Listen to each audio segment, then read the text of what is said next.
This is IMC. My name's Tim Tyndall, I'm the Managing Director.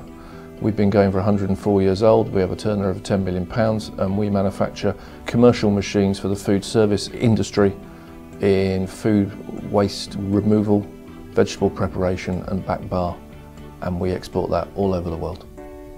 As with all organisations, IT now is central to everything that we do. We have over 3,000 live part numbers.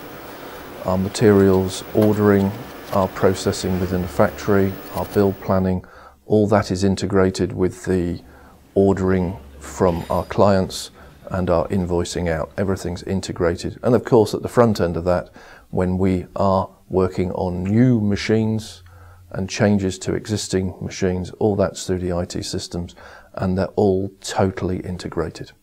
So when we receive an order from a known client by email, why wouldn't we trust it? That's where we went wrong. In January 2010, a known client sent us an email asking for 5 machines to be shipped. He said he would arrange transport. That's normal. We organised them, his transport came, they left the building. 2 days later, same client emailed again, asked for 5 more. The branding on the email was normal. We accepted that order, we processed that order. Then on the Friday we shipped out the invoices as we normally do, and on the Monday morning our accounts department had a phone call from the client. What's this invoice for? We never ordered these goods. And then the alarm bells started to ring. What had happened was a person had stolen the identity of one of our dealers, had used his letterhead on the email to send it in, had used his name, and had ordered machines that he normally ordered from us.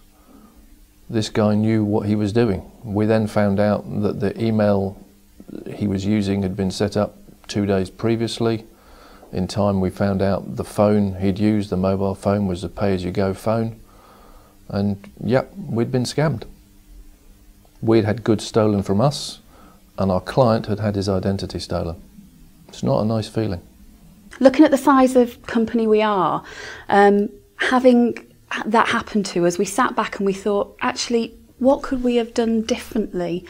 It's worked for so long and the procedures we have in place have worked for us up until now.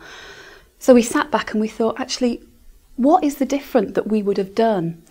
The only thing we've changed from then on is if we do happen to have one of our clients that wants to collect goods, we will always give them a phone on the main landline just to make sure it really is them and they do really want to collect the goods, so the same thing doesn't happen again for us.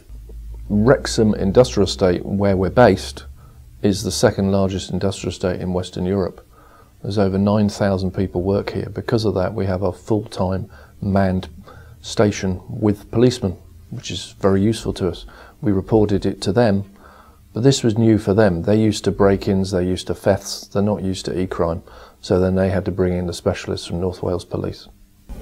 I became aware of the incident that IMC had actually experienced when I was presenting at the Wrexham Business Forum, and I was introduced to the Managing Director, Mr Tim Tyndall, by our local Wrexham Industrial Estate police officer, who outlined the incident to me, and as a result I was then able to step in and oversee the investigation.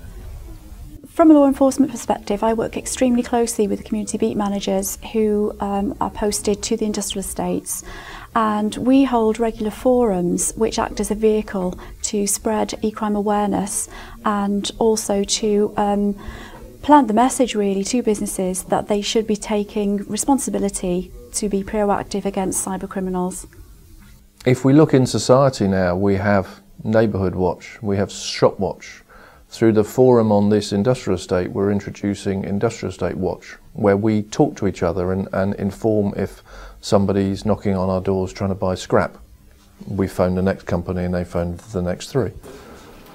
But more importantly, when it comes to IT, we've really got to be open and we've got to tell people, we've got to tell other companies in the area and other companies in our industries about this. That's how we can stop it. Information is power for the perpetrators of the crime, but also for us, the victims.